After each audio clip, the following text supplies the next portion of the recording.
تھوڑا اپنا دھیان بٹانے کے لیے ہر باری کرتے ہیں. آج بھی وہ جو کلام شاعر بزبان شاعر والا سلسلہ ہے، میں کچھ 4-5 شعر جو ہیں. پہلا یہ ہے، آج کا پہلا شعر: سب آنکھ کا دھوکا ہے، روانی تو نہیں ہے، دریا میں فقط ریت ہے، پانی تو نہیں ہے. دریاؤں کے پانی جب سوکھ جاتے ہیں تو ریت رہ جاتی ہے، اور پھر پیاسوں کو فاصلے سے اس ریت پہ پانی کا گمان گزرتا ہے، اور جب پیاسا لپکتا ہے اس کی طرف اور قریب جاتا ہے تو اس کی ہمت جواب دے جاتی ہے کہ جس ریت کو میں پانی کی چمک سمجھ کے آیا تھا وہ تو ریت ہے. اس نظام میں جس میں ہم زندہ ہیں،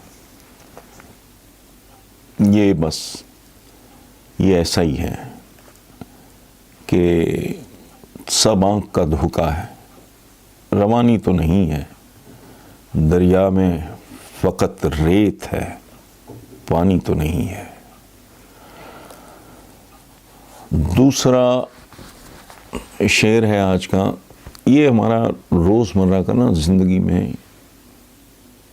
ہمارا عام ہم لوگوں کی زندگی میں یہ معمول ہے، یہ تجربہ ہے.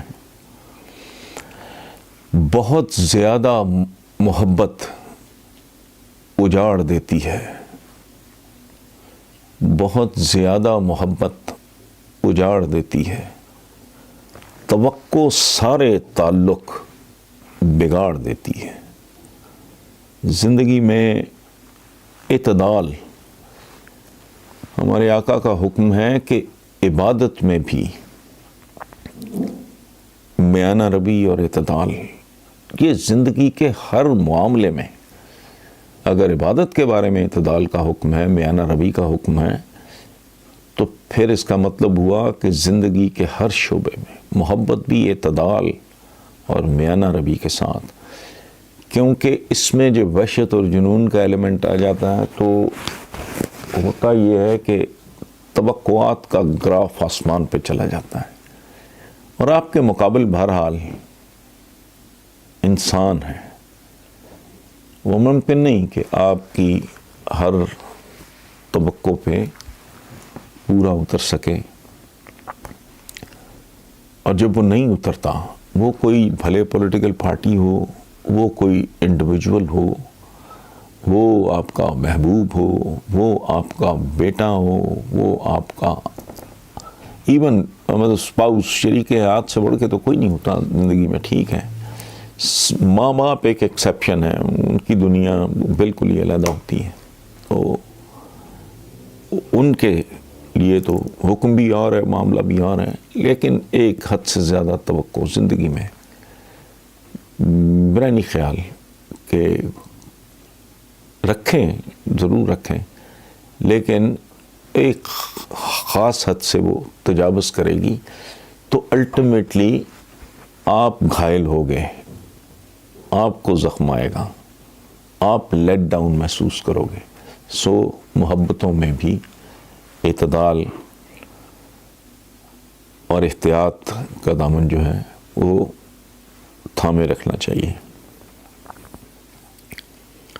اور پھر ایک ایسا شعر آ گیا جس کا تعلق اس نظام کے ساتھ ہے،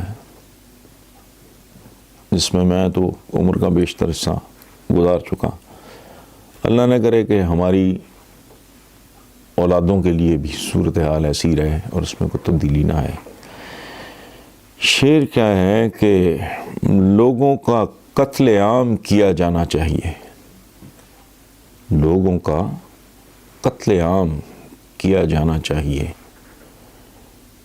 پھر ان کا گرم خون پیا جانا چاہیے. یہ منشور ہے. کس کا؟ اس ملک کے حکمران طبقات کا۔ قتل عام ضروری نہیں ہے کہ تاتاریوں کی طرح، منگولوں کی طرح یا بربروں کی طرح کیا جائے، اس کے لیے ہتھیار کی ضرورت نہیں ہوتی۔ اب پچھلے دنوں ایک شرمناک کہ کتنی بچیاں، کتنے کروڑوں بچے اسکولوں سے باہر دھکے کھا رہے ہیں۔ وہ اب جب چوکوں پہ، چوراہوں پہ، جب سگنلز پہ گاڑیاں رکتی ہیں اور چھوٹے چھوٹے، تو وہ کہ ہے کیا؟ یہ قتل عام ہی کی ایک قسم ہے۔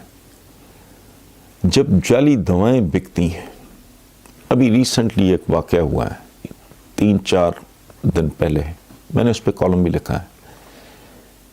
گوڈاؤنز پکڑے گئے، سیل کیے گئے سندر رائے بند روڈ پہ۔ میرا خیال ہے، جو میں نے اخبار میں پڑھا ہے، وہ سندر انڈسٹریل اسٹیٹ میں کوئی فیکٹری ہوگی لیور کا، آپ اندازہ لگائیں، جگر جیسی چیز کا۔ وہ کوئی دوائی تھی جس کو ایکسپائر ہوئے ہوئے 1 سال سے زیادہ عرصہ ہو گیا تھا۔ اب یہ وکلاء کے کیس میں ماتم، صفحہ ماتم بچھی کہ بھئی اتنے وہ 3 لوگ مارے گئے۔ تو یہ لیور کی جو ایکسپائر ہو چکی دوائی، اس کے نتیجے میں کتنی موتیں ہوئی ہوں گی۔ اس ملک میں دودھ خالص نہیں ملتا۔ ایک کہتے ہیں کہ شیر خور بچہ دودھ پینے میں، جس کی غذا اس کے علاوہ کچھ نہیں، اس کو عام ماں باپ، اگر آپ خود رکھے نہیں جا سکتے، ہم نے تو رکھے اپنے فارم ہاؤس پہ، لیکن شہروں میں جتنی یہ کالونیز ہیں، گیٹڈ کمیونٹیز ہیں، یہاں تو گائے بھینس رکھنے کی اجازت نہیں اور گنجائش بھی نہیں ہوتی۔ وہ کہاں جائے؟ دوسری صورت یہ ہے کہ لوگ ملازم کو بھیج کے، خود بھیج کے، جا کے سر پہ کھڑے ہو کے، اب ان جانوروں کو بھی انجیکٹ کیا گیا ہوتا ہے۔ اب اس کا آپ کیا کرو گے؟ ہم اپنے بچوں کو بنیادی چیز جو ہے، ان کا بنیادی حق کو، ان کو پاک صاف دودھ ہی مل جائے، وہ بھی نہیں۔ اینڈ یو نیم اٹ، ایک عجیب و غریب معاشرہ کہ ایک ہی دکان پہ آپ جاتے ہو تو چنے کی دال کو، میں تو ہمیشہ یہ مثال دیتا ہوں، اس کو تو سستا ہونا چاہیے، بیسن کو مہنگا ہونا چاہیے کیونکہ اس کی گرائنڈنگ کی کاسٹ ہے، اس کی پیکنگ کی، لیکن نہیں، وہ سستا ہے کیونکہ چنے کی دال میں ملاوٹ نہیں ہو سکتی، اس میں ہو سکتی ہے۔ سو یہ میں نے پچھلے دنوں کسی چینل پہ بھی کہا ہے کہ اس معاشرے میں نا اب بیسیکلی 2 لوگ رہ گئے ہیں، کچھ قاتل ہیں اور بہت سارے مقتول ہیں۔